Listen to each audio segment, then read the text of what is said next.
Okay, തുടങ്ങാം മാതാജി. ഹരേ കൃഷ്ണ.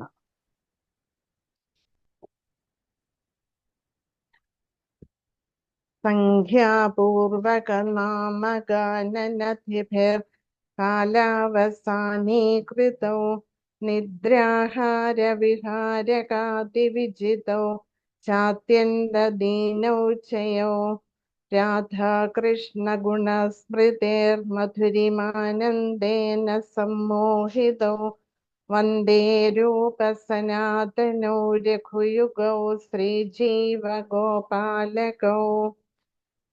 അപ്പൊ ഇവിടെ ഈ ശ്ലോകത്തിൽ പറയുന്നു, സംഖ്യാപൂർവക നാമഗാന നഥിഭിർ കാലാവസാനീകൃതവും, അതായത് ഷഡ്ഗോസ്വാമിമാര് കൃത്യ എണ്ണം നാമം ജപിക്കുമായിരുന്നു അവരുടെ ചാൻഡിങ് ബീറ്റ്സിൽ. അതും എങ്ങനെയാണ്, അവര് ആഹാരം, നിദ്ര ഇതിലൊക്കെ വളരെ കുറച്ച് താല്പര്യമേ അവര് കാണിച്ചിരുന്നുള്ളൂ. അവര് എപ്പോഴും അവരുടെ സമയം ചിലവഴിച്ചിരുന്നത് എങ്ങനെയാണ്, ഭഗവാന്റെ നാമരൂപ ഗുണ ലീലകൾ വർണ്ണിക്കുന്നതിലാണ് അവര് മുഴുകിയിരുന്നത്. അവര് നിത്യേന 1008 വൈഷ്ണവരെ, വ്രജവാസികളായിട്ടുള്ളവരെ 1008 പേരെ അവര് ദിവസവും പ്രണാമം അർപ്പിക്കുമായിരുന്നു. അതുപോലെ തന്നെ ജപമാലയില് സമയം കിട്ടിയാല് അവര് ഇങ്ങനെ ജപിച്ചുകൊണ്ടേയിരിക്കും. അവര് വേറെ ഒന്നിലും അവർക്ക് താല്പര്യം ഉണ്ടായിരുന്നില്ല. ഷഡ്ഗോസ്വാമിമാര് വളരെ നിഷ്ഠയോടെ വളരെ ശ്രദ്ധയോടെയുമാണ് നാമം ജപിച്ചിരുന്നത്. നമ്മളെ പോലെയല്ല, നമ്മൾ നാമം ജപിക്കുമ്പോ എങ്ങനെയെങ്കിലും 16 മാല തീർത്താൽ മതി എന്നാണ്. ആ 16 മാല എണ്ണം കഴിഞ്ഞു കഴിഞ്ഞാൽ നമ്മൾ എന്തോ ഒരു വലിയ ചുമട് ചുമന്ന് താഴ്ത്ത് വെക്കുന്ന മാതിരി നമുക്കൊരു ആശ്വാസമാണ് തോന്നുക. ശ്രദ്ധയുമില്ല നമ്മൾ നാമം ജപിക്കുമ്പോൾ. പക്ഷെ അവർക്ക് നിഷ്ഠയുമുണ്ട്, ശ്രദ്ധയോടെയുമാണ് അവര് നാമം ജപിച്ചിരുന്നത്. അവര് ആ നാമം ജപിക്കുന്ന സമയത്ത് തന്നെ ഭഗവാന്റെ ആ പാസ്റ്റൈംസ് ഓരോന്നിലും അവർ കാണാൻ അവർക്ക് സാധിക്കുമായിരുന്നു. അത്രയ്ക്ക് ആ ധ്യാനിക്കുക തന്നെയായിരുന്നു അവരുടെ ചാൻഡിങ് എന്ന് പറയുന്നത്. അതുപോലെ തന്നെ അവര് ഇന്ദ്രിയ നിയന്ത്രണം കൈവരിച്ചവരാണ്. രഘുനാഥ് ദാസ് ഗോസ്വാമിയെ വെച്ച് പറയുകയാണെങ്കിൽ, രഘുനാഥ് ദാസ് ഗോസ്വാമി 2-3 ദിവസം കൂടുമ്പോഴാണ് ഒരു 2-3 കൈക്കുമ്പിൾ മോര് മാത്രമാണ് ഭക്ഷിച്ചിരുന്നത്. അതുപോലെ രൂപ ഗോസ്വാമി, സനാതന ഗോസ്വാമിയും ഒക്കെ അവർക്ക് ഭിക്ഷയാചിച്ച് കിട്ടുന്നത് എന്താണോ കിട്ടുന്നത് അത് കഴിക്കുക. ചിലപ്പോൾ ഒന്നും കിട്ടിയില്ലെങ്കിൽ അവർക്ക് യാതൊരു വിഷമവുമില്ല. അവര് കൂടുതലും അവരുടെ സമയം മുഴുവനും തന്നെ ഭഗവാന്റെ കാര്യങ്ങൾക്ക് വേണ്ടിയാണ് അവര് ചിലവഴിച്ചിരുന്നത്. അവരെപ്പോഴും ശ്രീഹരിയുടെ ഗുണഗണങ്ങളെ അവര് പാടി പുകഴ്ത്തിയിരുന്നു. അവര് ഭയങ്കരമായിട്ടുള്ള ആ ഭക്തിയുടെ മൂർധന്യ അവസ്ഥയില, ഉന്മാദാവസ്ഥയിലാണ് അവര് രാധാകൃഷ്ണന്മാരെ ഗ്ലോറിഫൈ ചെയ്യുന്നതിൽ അവര് എപ്പോഴും അതിൽ മുഴുകിയിരിക്കുകയായിരുന്നു. അത് എങ്ങനെയാണ്, മധുരിം ആനന്ദേന സമോഹിതവും, അതാ പ്രേമഭക്തിയോടെ അങ്ങേയറ്റം ആനന്ദത്തിലായിരുന്നു അവര് തിരുനാമം ജപിക്കുകയും അവര് ഭഗവാന്റെ ഓരോ കാര്യങ്ങൾ, അവര് ഭഗവാനെ കുറിച്ചുള്ള ഗ്രന്ഥങ്ങൾ രചിക്കുകയും എല്ലാ കാര്യങ്ങളും അവർ അങ്ങേയറ്റം ആനന്ദത്തോടെയാണ് അവരതില് മുഴുകിയിരുന്നത്. അങ്ങനെയുള്ള വന്ദേ രൂപ സനാതനവും രഘുയുഗവും ശ്രീജീവ ഗോപാലകോ, അങ്ങനെയുള്ള രൂപ ഗോസ്വാമി, സനാതന ഗോസ്വാമി, രഘുനാഥ ദാസ രഘുയുഗോ, രഘുനാഥ ദാസ ഗോസ്വാമി, രഘുനാഥ ഭട്ട ഗോസ്വാമി, ഗോപാല ഭട്ട ഗോസ്വാമി, ജീവ ഗോസ്വാമി, ഇവരുടെ എല്ലാം തൃപ്പാദങ്ങളില് ഞാന് വന്ദിക്കുന്നു എന്ന് കൃഷ്ണദാസ് കവിരാജ ഗോസ്വാമി ശ്രീനിവാസാചാര്യരെ പറയുകയാണ്. ഇനി അടുത്ത ശ്ലോകം. രാധാകുണ്ഡ തടേ കളിന്ദ തനയ തീരേ ച വംശീവടേ പ്രേമോന്മാദവശാദശേഷദശയാ ഗ്രസ്തൗ പ്രമത്തൗ സദാ ഗായന്തൗ ച കഥാ ഹരേർഗുണവരം ഭാവാഭിഭൂതൗ മുദാ വന്ദേ രൂപ സനാതനോ രഘുയുഗോ ശ്രീജീവ ഗോപാലകോ. അവര് എവിടെയൊക്കെയാണ് സഞ്ചരിച്ചിരുന്നത്? രാധാകുണ്ഡ തടേ, രാധാകുണ്ഡത്തിന്റെ തീരത്ത്, തടേ പറഞ്ഞാല് തീരത്ത്, രാധാകുണ്ഡത്തിന്റെ തീരത്ത്. അല്ലെങ്കിലോ കളിന്ദ തനിയ, കളിന്ദ പർവ്വതത്തിന്റെ പുത്രി. ആരാധ കളിന്ദ പർവ്വതത്തിന്റെ പുത്രി? പറയാമോ ആർക്കെങ്കിലും? ഹരേ കൃഷ്ണ. കാളിന്തി. കാളിന്തി അല്ലെങ്കിൽ യമുന, യമുന എന്ന് പറയും. യമുന നദിയുടെ തീരത്ത്, അല്ലെങ്കിൽ എവിടെയാണ്? വംശീവടത്തിന്റെ ചുവട്ടില്. അവരെങ്ങനെയാണ്? പ്രേമോന്മാദ വശാത് അശേഷ ദശയ, വേറെ ഒരു കാര്യത്തിലും അവരുടെ ശ്രദ്ധ പോകാതെ ആ പ്രേമോന്മാദത്തില്, ആ ഭക്തിയുടെ, ഭക്തിയുടെ ആ മൂർധന്യ അവസ്ഥയില്, ഉന്നത തലത്തില് അതിൽ മുഴുകി അവര് ഗിരസ്തവും പ്രമത്തവും സദാ, അതായത് തേൻ കുടിച്ച് മതിച്ച് നടക്കുന്ന വണ്ടിനെ പോലെ അവര് വൃന്ദാവനത്തിലെ ഉടനീളം, യമുന നദിയുടെ തീരത്ത്, രാധാകുണ്ടന്റെ തീരത്ത്, അല്ലെങ്കിൽ വംശീവടത്തിന്റെ ചുവട്ടിലൊക്കെ ഇവര് മാറി മാറി ആ പ്രേമഭക്തിയിൽ മുഴുകി ആനന്ദിതരായിട്ട് രാധാകൃഷ്ണന്മാരുടെ ഗുണഗണങ്ങളെ പാടിപ്പുകഴ്ത്തി ഇവര് സഞ്ചരിക്കുമായിരുന്നു. ഗായന്തൗച്ച കഥാഹരിയർ ഗുണവരം, എന്തോ പാടിക്കൊണ്ടാണ്? ഹരിയുടെ കഥ പാടിക്കൊണ്ട് അവര് അവിടെയെല്ലാം ചുറ്റിക്കറങ്ങി നടക്കുമായിരുന്നു. എങ്ങനെ? ഭാവാഭിഭൂതവും മുത, ഇമോഷൻസോടെ, വികാരങ്ങളോടെ അവര് ആ ഭക്തിയുടെ വികാരങ്ങളെ ഉൾക്കൊണ്ടുകൊണ്ട് അവരവിടെയെല്ലാം ചുറ്റിത്തിരിഞ്ഞ് രാധാകൃഷ്ണന്മാരുടെ ഗുണഗണങ്ങളെ പാടി പുകഴ്ത്തി അവിടെയെല്ലാം സഞ്ചരിക്കുമായിരുന്നു. എപ്പോഴും രാധാകൃഷ്ണ പ്രേമത്താല് ഉന്മത്തരാണ്. അതായത് തേൻ കുടിച്ച് മതിക്കുന്ന വണ്ടുകളെ പോലെ പ്രേമഭക്തിയുടെ ഉന്നത തലത്തിൽ എത്തിയവരാണ് ഷഡ് ഗോസ്വാമിമാര്, പ്രത്യേകിച്ചും രൂപ ഗോസ്വാമി, സനാതന ഗോസ്വാമി. ഹേ രാധേ വ്രജ ദേവികേ ച ലളിതേ, ഹേ നന്ദസൂനോ കുതഃ ശ്രീ ഗോവർദ്ധന കൽപപാദപതലേ, കാളിന്ദീ വനേ കുതഃ ഘോഷന്താവിതി സർവതോ വ്രജപുരേ, ഖേദൈർമഹാവിഹ്വലോ വന്ദേ രൂപ സനാതനോ രഘുയുഗൗ ശ്രീജീവ ഗോപാലകൗ. അപ്പൊ അവരെന്താണ് ഘോഷിച്ചുകൊണ്ട് നടക്കുന്നത്? ഘോഷന്താവിധി സർവതോ വ്രജപുരേ, വ്രജപുരേ പറഞ്ഞ വൃന്ദാവനത്തിലുടനീളം ഘോഷന്താവിധി, എന്താണ് ഘോഷിച്ചുകൊണ്ട് നടക്കുന്നത്? എന്താണ് അന്വേഷിക്കുന്നത്? ആരെയാണ് അവരന്വേഷിക്കുന്നത്? ഹേ രാധേ, രാധാറാണി എവിടെയാണ്? വ്രജദേവികെ, വൃന്ദാവനത്തിന്റെ ദേവിയാണ്, നാഥയാണ് രാധാറാണി. ലളിതേ, ലളിതാ സഖി നീ എവിടെയാണ്? അതുപോലെ ഹേ നന്ദസൂനോ കുതഃ, നന്ദ മഹാരാജാവിന്റെ പുത്രൻ എവിടെയാണ്? ഇങ്ങനെ അവരെ ഹേ രാധേ, ഹേ കൃഷ്ണ, ഹേ ലളിത എന്ന് ഉച്ചത്തിൽ വിളിച്ചുകൊണ്ട് അവര് വൃന്ദാവനത്തിലുടനീളം ആ ഭക്തിയുടെ ആ ഉന്മാദ ലഹരി അനുഭവിച്ചുകൊണ്ട് അവരിങ്ങനെ വണ്ടിനെ പോലെ പാറി പറന്ന് സഞ്ചരിക്കുകയാണ്. പിന്നെ എവിടൊക്കെയാണ് അവര് പോകുന്നത്? രാധാറാണി കൃഷ്ണനെ അന്വേഷിച്ചിട്ട് ശ്രീ ഗോവർദ്ധന കൽപപാദപതലേ, ഗോവർദ്ധനത്തിലുള്ള കൽപ്പവൃക്ഷങ്ങളുടെ ചുവട്ടിലൊക്കെ ഇവര് അന്വേഷിക്കും. ഗോവർദ്ധനത്തിലെ എല്ലാം അവിടെയുള്ള വൃക്ഷങ്ങളൊക്കെ, വൃന്ദാവനത്തിലുള്ള വൃക്ഷങ്ങളൊക്കെ കൽപ്പവൃക്ഷങ്ങളാണ്. എന്താണ് കൽപ്പവൃക്ഷം പറഞ്ഞാല്? നമ്മൾ ആഗ്രഹിക്കുന്നതൊക്കെ നമുക്ക് തരുന്ന വൃക്ഷങ്ങളാണ്. ഡിസയർ ട്രീസ് ആണ് വൃന്ദാവനത്തിലുള്ളത്. ഈ ഭൗതിക ലോകത്തില് അതില്ല.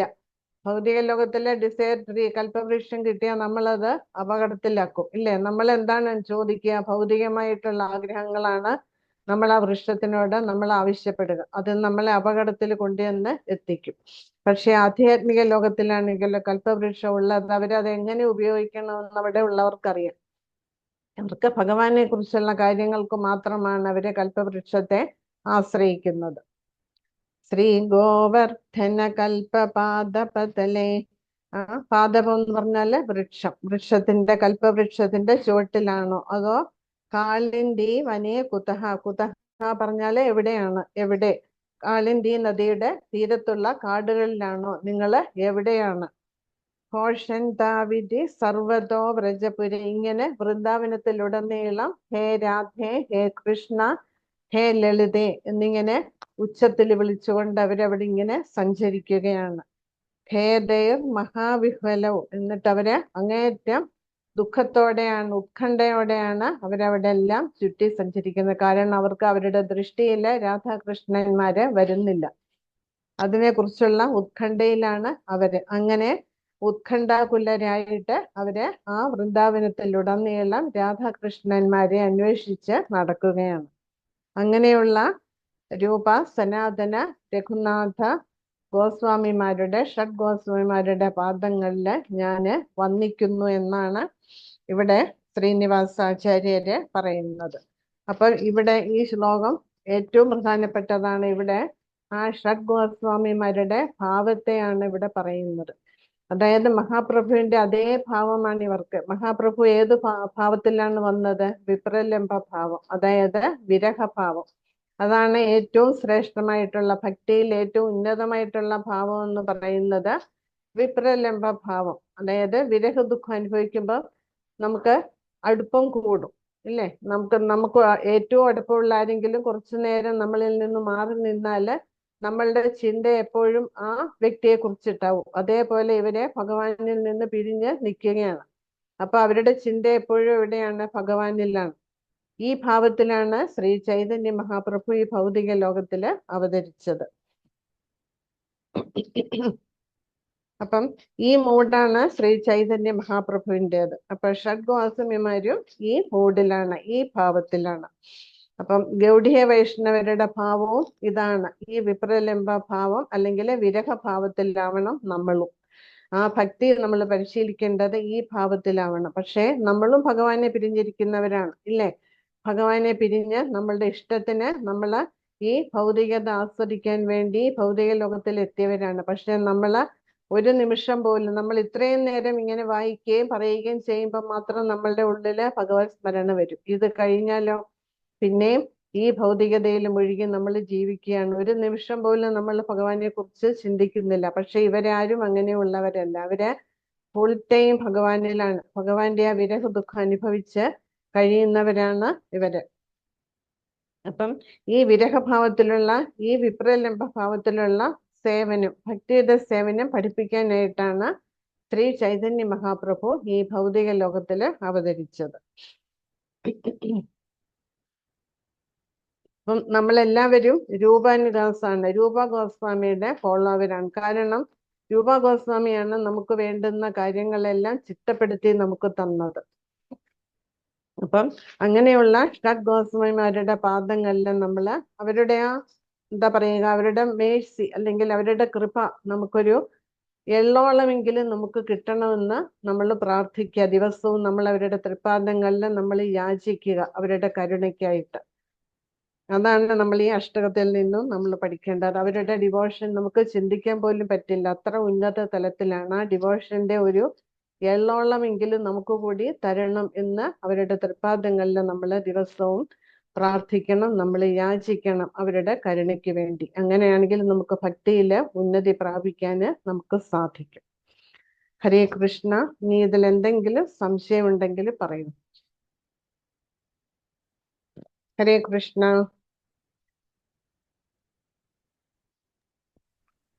ഹരേ കൃഷ്ണ. മാതാജി, ആ മഞ്ചരിമാരുടെ പേര് പറയാമെന്ന് പറഞ്ഞിരുന്നു. അതിൽ 2-3 പേരുടേതേ എഴുതാൻ പറ്റുള്ളൂ. പറയാം. അതില് ഷഡ്ഗോസ്വാമിമാരില് രൂപ ഗോസ്വാമി, രൂപ മഞ്ചരി, അതറിയാമല്ലോ. സനാതന ഗോസ്വാമി ലവംഗ മഞ്ചരിയാണ്. പിന്നെ സനൽകുമാരാദികളില് സനാതനായിട്ടും അറിയപ്പെടുന്നുണ്ട്. പിന്നെ രഘുനാഥ ഭട്ട ഗോസ്വാമി രാഗമഞ്ചരിയാണ്. രഘുനാഥ ഭട്ട ഗോസ്വാമി രാഗമഞ്ചരി. രഘുനാഥ ദാസ ഗോസ്വാമി രസമഞ്ചരിയാണ്. രതിമഞ്ചരിയായിട്ടും പറയുന്നുണ്ട്. രസമഞ്ചരിയും രതിമഞ്ചരി രണ്ടുപേരിലും അറിയപ്പെടുന്നുണ്ട്. പിന്നെ ജീവ ഗോസ്വാമി വിലാസമഞ്ചരിയാണ്. ഗോപാല ഭട്ട ഗോസ്വാമി അനംഗമഞ്ചരിയായിട്ടും ഗുണമഞ്ചരിയായിട്ടും അറിയപ്പെടുന്നുണ്ട്. ഗോപാല ഭട്ട ഗോസ്വാമി അനംഗമഞ്ചരി, ഗുണമഞ്ചരി ഈ 2 പേരുകളിലും അറിയപ്പെടുന്നുണ്ട്.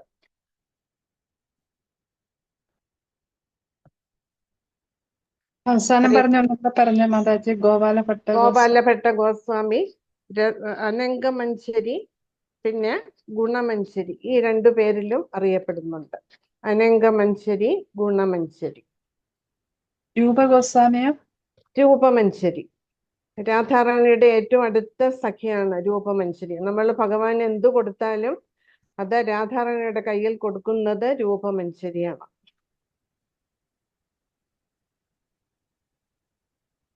പ്രഭുപാദ് മഞ്ചരിയാണെന്ന് പറഞ്ഞു കേട്ടു, ശരിയാണോ? ആ പ്രഭുപാദ് മഞ്ചരിയാണെന്ന്, ലീല മഞ്ചരിയാണെന്ന് ഞാൻ കേട്ടു. പക്ഷെ പ്രഭുപാദരെ ശക്തിയാവേശ അവതാരമായിട്ടാണ് അറിയപ്പെടുന്നത്. അതായത് ഗോലോകത്തിലെ സേനാനായകൻ എന്നാണ് ഞാൻ കേട്ടിരിക്കുന്നത്. എനിക്കറിയില്ല, എനിക്ക് അത്രയും അറിവില്ല, അതുകൊണ്ട് എനിക്ക് അറിഞ്ഞൂടാ ശരി എന്താണെന്ന് എനിക്കറിയില്ല.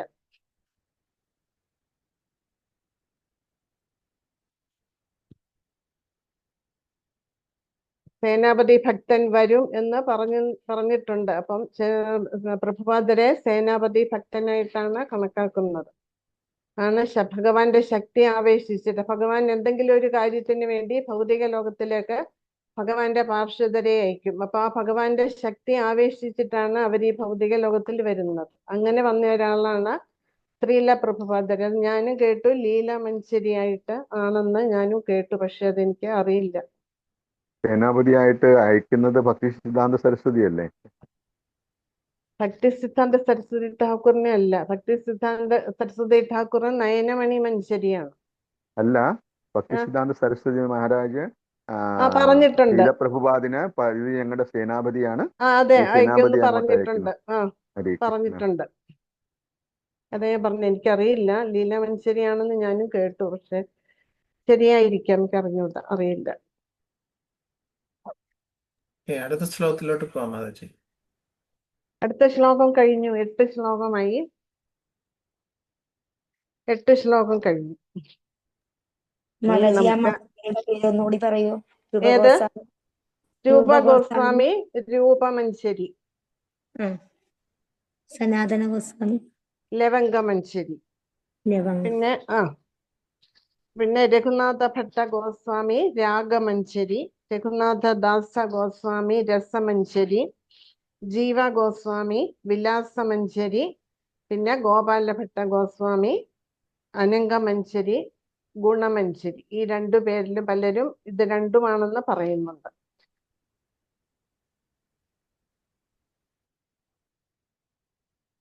ആരെങ്കിലും എഴുതിയിട്ടുള്ളവരൊന്ന് പോസ്റ്റ് ചെയ്യണേ, എൻ്റെ പേന ഇല്ല, ഒന്നുമില്ല. ഹരിബോൾ. ഇനി ഇതില് ഈ ശ്ലോകത്തിൽ എന്തെങ്കിലും സംശയങ്ങളുണ്ടോ?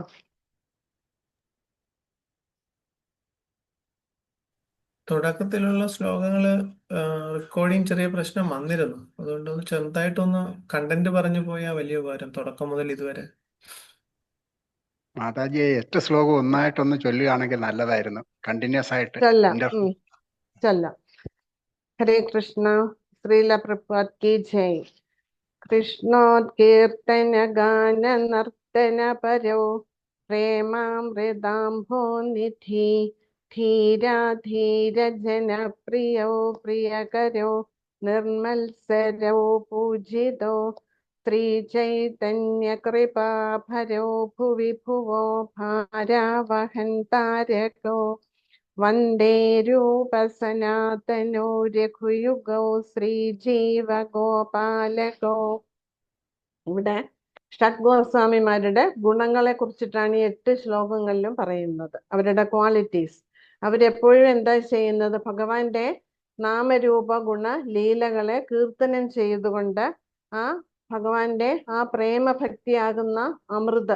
പ്രേമഭക്തിയാകുന്ന അമൃതം നിറഞ്ഞിരിക്കുന്ന അമ്പുതി സമുദ്രത്തില് മുങ്ങി അവര് ആറാടുകയാണ് ചെയ്യുന്നത്. ആ ആനന്ദം അനുഭവിച്ചുകൊണ്ടാണ് അവര് വൃന്ദാവനത്തിലുടനീളം അവര് സഞ്ചരിക്കുന്നത്. അതുപോലെ അവര് എല്ലാവർക്കും പ്രിയങ്കരനാണ്, ധീരർക്കും അധീരർക്കും, അതായത് ഭക്തർക്കും അഭക്തർക്കും, അതായത് ഈശ്വര വിശ്വാസം ഇല്ലാത്തവർക്കും വിശ്വാസികളായിട്ടുള്ളവർക്കും എല്ലാവർക്കും ഒരുപോലെ പ്രിയങ്കരരാണ് ഷഡ് ഗോസ്വാമിമാര്. എന്തുകൊണ്ടാണ് അവര് പ്രിയങ്കരര്? അവർക്ക് ആരോടും അസൂയയില്ല, വിദ്വേഷമില്ല, നിർമത്സരവും പൂജ്യതവും. അതുകൊണ്ടാണ് എല്ലാവരും അവരെ പൂജിക്കുന്നത്, ആരാധിക്കുന്നത്, ബഹുമാനിക്കുന്നത്. അവര് നിർമത്സരരാണ്, അവർക്ക് വിദ്വേഷമില്ല, അസൂയയില്ല, ആരോടും എല്ലാവരോടും ഒരേപോലെ അവര് കൃപ ചൊരിയുന്നു.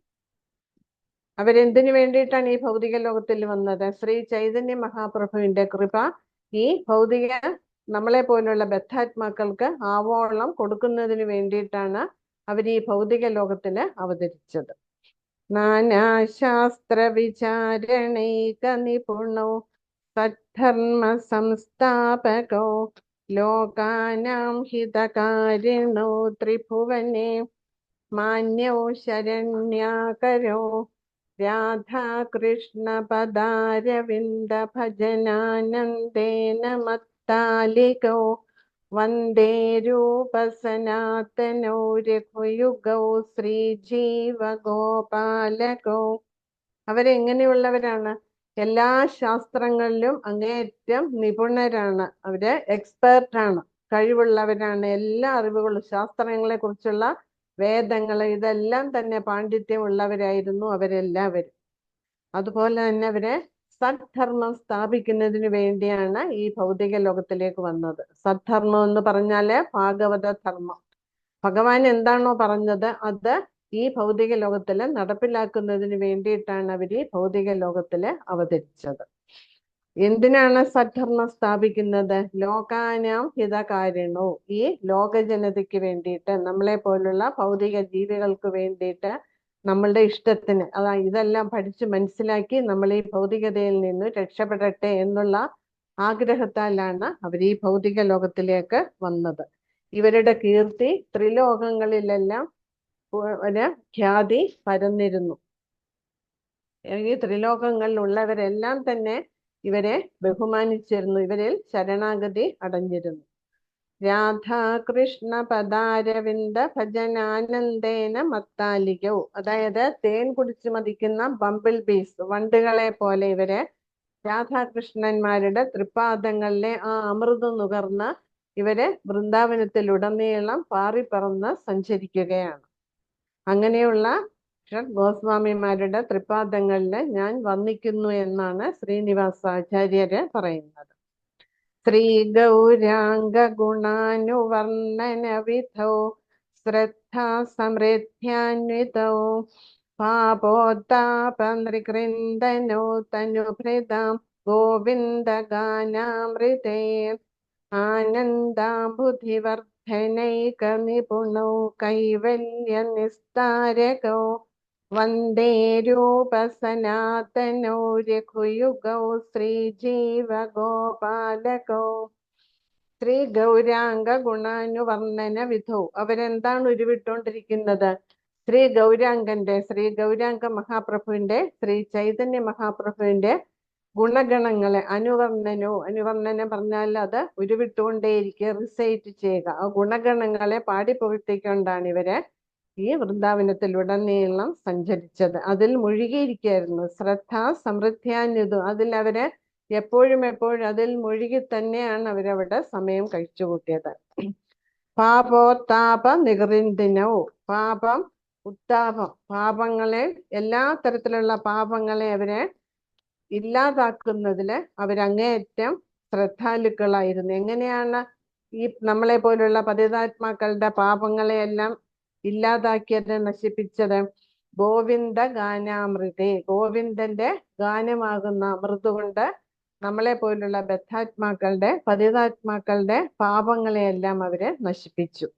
ആനന്ദാംബുധി വർദ്ധനേക നിപുണോ, അങ്ങനെ നമ്മളെയും ആ ഭഗവാന്റെ ആ ഭക്തി, രാധാകൃഷ്ണന്മാരുടെ ഭക്തിയാകുന്ന ആ ആനന്ദമാകുന്ന സമുദ്രത്തിൽ അവരും ആറാടി, നമ്മളും അതിൽ ആറാടാൻ നമ്മളെ അവരെ സഹായിച്ചു. അങ്ങനെ ആനന്ദം വർദ്ധിപ്പിക്കുന്നതിലും അവര് നിപുണരായിരുന്നു, സാമർഥ്യം ഉള്ളവരായിരുന്നു. അവർക്ക് കൈവല്യമൊന്നും അവരെ ആഗ്രഹിച്ചിരുന്നില്ല, മോക്ഷമൊന്നും അവരെ ആഗ്രഹിച്ചിരുന്നില്ല. മോക്ഷം ആഗ്രഹിക്കുന്നവരാരാണ്? ബ്രഹ്മവാദികൾ ഇല്ലേ? ബ്രഹ്മത്തെ ഉപാസിക്കുന്നവരാണ്. ആ ബ്രഹ്മത്തിൽ ലയിച്ചു ചേരുക. മോക്ഷം, കൈവല്യം എന്ന് പറഞ്ഞാൽ മോക്ഷം എന്ന് പറഞ്ഞാൽ എന്താണ്? ആ ഭഗവാന്റെ തേജസ്സിൽ, അതാണ് ബ്രഹ്മം. ആ ബ്രഹ്മത്തില് ലയിച്ചു ചേരുക. ഇവരെ 5 തരത്തിലുള്ള മോക്ഷവും ഇവരെ ആഗ്രഹിച്ചില്ല. സായുജ്യം, സാമീപ്യം, സാരൂപ്യം, സാലോക്യം, സാഷ്ടി, ഇങ്ങനെ 5 തരത്തിലുള്ള മോക്ഷമുണ്ട്. ഇതൊന്നും ഇവരെ ആഗ്രഹിച്ചില്ല. അതുപോലെ ഇവര് മോക്ഷം ആഗ്രഹിക്കുന്നവരെ കൂടി അവരെ ഭക്തരാക്കി മാറ്റി. ഭഗവാനിലേക്ക് അവരെ, ഇങ്ങനെയുള്ളവരെയെല്ലാം ഭഗവാനിലേക്ക് അവരെ കൊണ്ടുവന്നു. അങ്ങനെയുള്ള ഷഡ് ഗോസ്വാമിമാരുടെ തൃപ്പാദങ്ങളില് ഞാന് വന്ദിക്കുന്നു എന്ന് ശ്രീനിവാസാചാര്യര് പറയുകയാണ്. ത്യക്ത്വാ തൂർണമശേഷ മണ്ഡലപതി ശ്രേണീം സദാ തുച്ഛവത് ഭൂത്വാ ദീനഗണേശകൗ കരുണയാ കൗപീനകണ്ഠാശ്രിതോ ഗോപീഭാവരസാമൃതാബ്ധിലഹരി കല്ലോലമഗ്നൗ മുഹുർ വന്ദേ രൂപസനാതനോ രഘുയുഗൗ ശ്രീജീവഗോപാലകോ ത്യക്വാ തൂർണമശേഷമണ്ഡലപതി.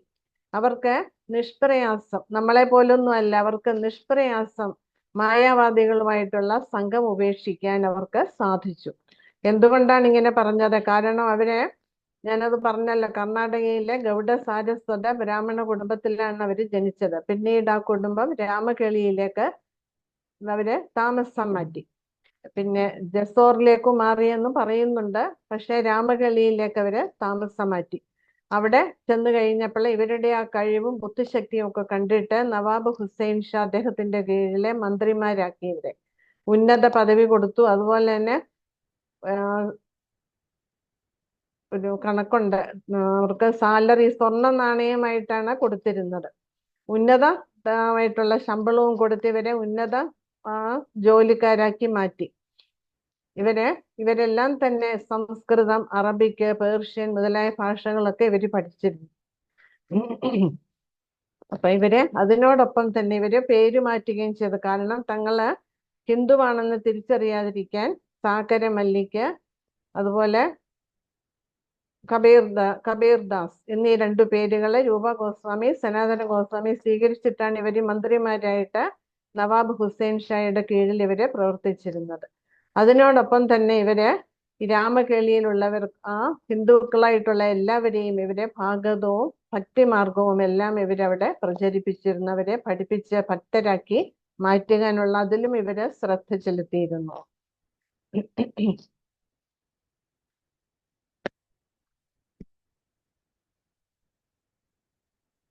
അങ്ങനെയുള്ള ഷഡ് ഗോസ്വാമിമാരുടെ പാദങ്ങളിൽ വന്ദിക്കുന്നു എന്നാണ് പറയുന്നത്.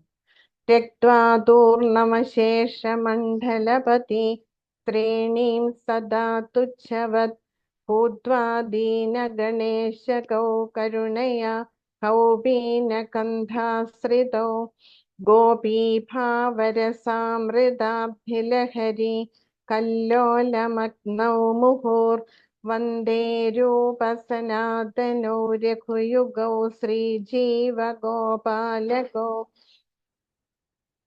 അത് ഞാനിപ്പോ പറഞ്ഞു ഇല്ലേ? അവര് ലളിതമായിട്ടുള്ള വേഷം ധരിച്ചിട്ടാണ്, ഇത്രയും വലിയ ഉദ്യോഗസ്ഥരാണ് ഇവർക്കറിയാം ഇവര് മഞ്ചരിമാരാണ്, അവർക്ക് ആ പൂർവ്വജന്മത്തെ കുറിച്ച് ഓർമ്മയുണ്ട്. പക്ഷെ അവരങ്ങേയറ്റം വിനയമുള്ളവരായിരുന്നു, ലാളിത്യമായിരുന്നു ഇവരുടെ മുഖമുദ്ര. വളരെ ലളിതമായിട്ടുള്ള വേഷം ധരിച്ചിട്ടാണ് ഇവര് എല്ലായിടത്തും സഞ്ചരിച്ചിരുന്നത്. നമുക്ക് അവരുടെ ഫോട്ടോ കണ്ടാൽ അറിയാം. വെള്ള നിറത്തിലുള്ള വസ്ത്രം, മുട്ടറ്റം വരെ കിടക്കുന്ന ഒരു തോർത്ത പോലെയുള്ള ഒരു വസ്ത്രം ധരിച്ച്, അതുപോലെ തന്നെ തീരെ ഖനം കുറഞ്ഞ ലളിതമായിട്ടുള്ള ഒരു മേൽമുണ്ടും. ഇത് മാത്രമാണ്. എത്ര തണുപ്പായാലും എത്ര ചൂടായാലും അവരുടെ ഈ വേഷത്തിന് ഒരു മാറ്റവുമില്ല. അത്ര ലളിതമായിട്ടുള്ള ജീവിതമാണ് ഇവരെ നയിച്ചിരുന്നത്. അവരെപ്പോഴും ഗോപീഭാവത്തിലായിരുന്നു. ഗോപീഭാവത്തിലെ ആ ഗോപികമാരുടെ ആ ആനന്ദം ഇവരെ സ്വയം അനുഭവിച്ചുകൊണ്ടാണ് ഇവരെ കഴിഞ്ഞിരുന്നത്. ഇവര് സ്വയം അനുഭവിക്കുക മാത്രമല്ല, മറ്റുള്ളവർക്ക് ആനന്ദം അനുഭവിക്കാനുള്ള അവസരം ഇവരെ കൊടുത്തിരുന്നു. എന്ന് വെച്ചാൽ ഭഗവാനെ കുറിച്ചും ഭഗവാന്റെ ലീലകളെ കുറിച്ചും എല്ലാം നമ്മളെ പോലെയുള്ള പതിതാത്മാക്കൾക്ക് മനസ്സിലാക്കാൻ സാധിച്ചത് ഇവരുടെ ഗ്രന്ഥങ്ങളിൽ കൂടിയാണ്. ഇവര് ഭക്തിയെക്കുറിച്ചും വൈഷ്ണവ സദാചാരത്തെ കുറിച്ചുമൊക്കെ ശ്രീ ചൈതന്യ മഹാപ്രഭുവിന്റെ നിർദ്ദേശം അനുസരിച്ചിട്ട് ഇവര് ധാരാളം ഗ്രന്ഥങ്ങൾ ഇവര് എഴുതിയിട്ടുണ്ട്. അതിലാണ് ഇവര് മുഴുകിയിരുന്നത്. എപ്പോഴും ഗ്രന്ഥരചനയിലും രാധാകൃഷ്ണന്മാരുടെ ഗുണഗണങ്ങളെ പാടി പുകഴ്ത്തുന്നതിലുമാണ് ഇവര് ഏർപ്പെട്ടിരുന്നത്. കൂജത് കോകില ഹംസ സാരസ ഗണാകീർണേ മയൂരാകുലേ നാനാരത്ന നിബദ്ധ മൂലവിടപ ശ്രീയുക്ത വൃന്ദാവനേ രാധാകൃഷ്ണമഹർനിശം പ്രഭജതോ ജീവാർത്ഥദോ യൗ മുദാ വന്ദേ രൂപസനാതനോ രഘുയുഗോ ശ്രീജീവഗോപാലകോ. കൂജത് കോകില ഹംസ സാരസ്, അതായത് വൃന്ദാവനത്തില് ധാരാളം പക്ഷി മൃഗാദികളുണ്ട്. ഇന്ന് നമുക്ക് വൃന്ദാവനത്തിൽ ചെന്നാല് പലതരത്തിലുള്ള പക്ഷികളുടെയും തത്തകളുടെയും ഒക്കെ ആ ശബ്ദങ്ങൾ കൊണ്ട് മുഖരിതമാണ് വൃന്ദാവനം. അന്ന് പലതരത്തിലുള്ള വൃക്ഷങ്ങളുണ്ടായിരുന്നു. കുയിലുകള്, അരയന്നങ്ങള്, തത്തകള്, മയിലുകള്, എപ്പോഴും ഇവയുടെ ശബ്ദങ്ങൾ വൃന്ദാവനത്തിന്റെ അന്തരീക്ഷത്തിൽ ഇങ്ങനെ ഒഴുകിക്കൊണ്ടേയിരുന്നിരുന്നു. അങ്ങനെയുള്ള അതുപോലെ തന്നെ അവിടുത്തെ വൃക്ഷങ്ങൾ എങ്ങനെയാണ്? നാനാരത്ന നിബദ്ധ മൂല വിടപ. വൃക്ഷങ്ങളുടെ വേരുകളിലൊക്കെ പലതരത്തിലുള്ള രത്നങ്ങള് പതിച്ചിരുന്നു. അങ്ങനെയുള്ള വൃക്ഷലതാദികളും പക്ഷി മൃഗാദികളും നിറഞ്ഞതായിരുന്നു അന്നത്തെ വൃന്ദാവനം എന്ന് പറയുന്നത്. അങ്ങനെയുള്ള വൃന്ദാവനത്തില് ഇവര് എപ്പോഴും രാധാകൃഷ്ണന്മാരുടെ ആ യുഗളഗീതങ്ങൾ പാടുന്നതിലായിരുന്നു ഇവര് താല്പര്യം കാണിച്ചത്. അത് പാടിക്കൊണ്ട് ഇവര് വൃന്ദാവനത്തിലുടനീളം ഇവര് സഞ്ചരിച്ചിട്ട് അവിടെ ഉള്ളവരെ എല്ലാം ആനന്ദത്തില് ആറാടിച്ചിരുന്നു. ആ ഭഗവത് പ്രേമഭക്തി ഇവര് സ്വയം അനുഭവിക്കുക മാത്രമല്ല, ഇവര് മറ്റുള്ളവർക്കും അത് പറഞ്ഞു കൊടുത്തിരുന്നു. അങ്ങനെയുള്ള ഷഡ് ഗോസ്വാമിമാരുടെ തൃപ്പാദങ്ങളിൽ ഞാൻ വന്ദിക്കുന്നു എന്ന് ശ്രീനിവാസാചാര്യര് പറയുകയാണ്. സംഖ്യാപൂർവക നാമഗാനനധിഭിർ കാലാവസാനീകൃതോ നിദ്രാഹാര വിഹാരകാദിവിജിതോ ചാത്യന്തദീനൗചയോ രാധാകൃഷ്ണ ഗുണസ്മൃതിർമധുരിമാനന്ദേന സമ്മോഹിതോ വന്ദേ രൂപസനാതനോ രഘുയുഗൗ ശ്രീജീവഗോപാലകോ. അവര് സംഖ്യാപൂർവകം നാമഗാനനധിപർ അവരവരുടെ ചാൻഡിങ് ബീഡ്സിലെ കൃത്യം ഒരു ആവൃത്തി, അതായത് തിരുനാമം എണ്ണിയാണ് അവര് ജപിച്ചിരുന്നത്. നമ്മള് തിരുനാമം ജപിക്കുമ്പോൾ നമ്മളുടെ ചാൻഡിങ് ബീഡ്സിൽ നമ്മൾ എണ്ണി ജപിക്കണം. ശ്രീല പ്രഭുപാദർ അത് പ്രത്യേകം നിഷ്കർഷിച്ചിട്ടുണ്ട്. നാമം ജപിക്കുന്നത് നമ്മൾ ഓരോ ബീഡ്സിൽ എണ്ണി വേണം നാമം ജപം പൂർത്തിയാക്കാനേ എന്ന്.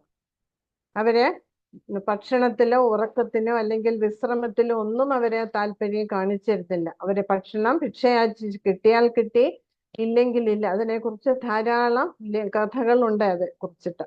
ഒരിക്കലും ഞാനിത് പറഞ്ഞോന്നറിയില്ല, രഘുനാഥ് ദാസ് ഗോസ്വാമി 2-3 ദിവസം കൂടുമ്പോൾ 2-3 കൈക്കുമ്പിളിലെ മോര് മാത്രമാണ് ഭക്ഷിക്കുക.